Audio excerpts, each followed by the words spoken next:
personagens dessa história variam de uma gangue de sequestradores de uma favela a intrincadas CPIs, envolvendo secretários municipais, empresários, até o presidente da República. Em 2012, 6 integrantes da quadrilha da favela do Pantanal foram condenados a mais de 18 anos pela morte de Celso Daniel. Todos confessaram suas diferentes participações no crime.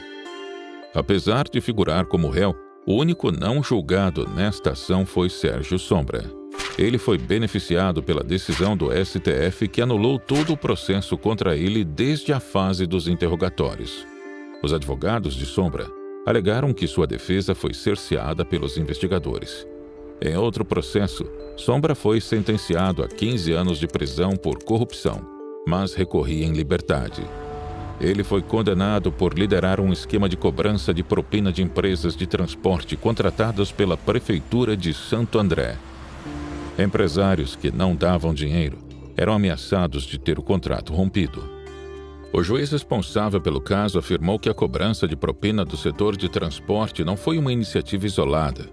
O Diretório Nacional do PT tinha conhecimento do esquema criminoso e se beneficiou dele.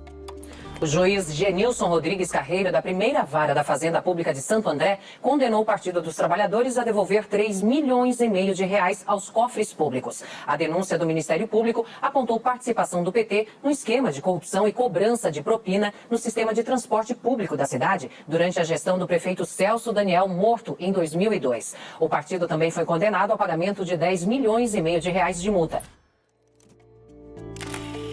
Sombra nunca admitiu envolvimento no assassinato de Celso Daniel. As investigações anuladas pelo STF seriam retomadas em 2016, com a primeira audiência de instrução do processo que poderia levar Sombra a júri popular. Porém, essa audiência nunca ocorreu. Sérgio Sombra não resistiu a um câncer. Ele morreu 3 meses antes da audiência, levando consigo tudo o que sabia sobre o caso. Em maio de 2018, a Justiça prendeu o empresário Ronan Maria Pinto.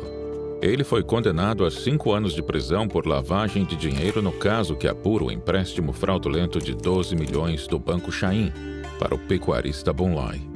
As investigações concluíram que o dinheiro foi para o PT e que, em troca, a Petrobras, de forma irregular, assinou um contrato de 1,6 bilhão de dólares com o Grupo Chain para a operação do navio sonda Vitória 10.000. Dos 12 milhões contraídos por Bonlai, 6 milhões foram parar nas mãos de Ronan Maria Pinto. O motivo do pagamento seria a compra do silêncio de Ronan, pois ele estaria ameaçando citar Lula como um dos envolvidos no assassinato de Celso Daniel. O terceiro integrante da quadrilha dos Três Mosqueteiros, Clínger de Oliveira Souza, ex-vereador e secretário municipal de Santo André, que extorquia os empresários junto com Sombra, foi condenado a 18 anos. Gilberto Carvalho, chefe de gabinete do ex-presidente Lula e ministro da Secretaria-Geral da Presidência no primeiro mandato de Dilma Rousseff, também foi condenado por improbidade administrativa em relação à sua atuação em Santo André.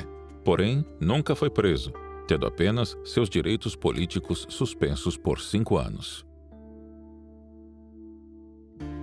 Nas investigações sobre a corrupção em Santo André e participação na morte de Celso Daniel, a Procuradoria-Geral da República pediu abertura de inquérito contra José Dirceu, homem que recebia os recursos desviados das prefeituras petistas.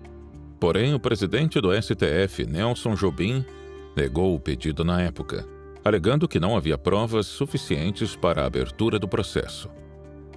Anos mais tarde, José Dirceu, cérebro e coração do PT, foi condenado diversas vezes por enriquecimento ilícito, corrupção ativa e passiva, tráfico de influência, formação de quadrilha, lavagem de dinheiro, entre outros crimes.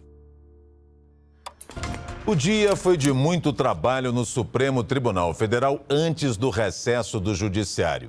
Hoje, várias decisões foram tomadas na segunda turma da Corte. Uma delas mandou soltar o ex-ministro José Dirceu. O ministro do Supremo Tribunal Federal, Edson Fachin, anulou todas as condenações contra o ex-presidente Lula.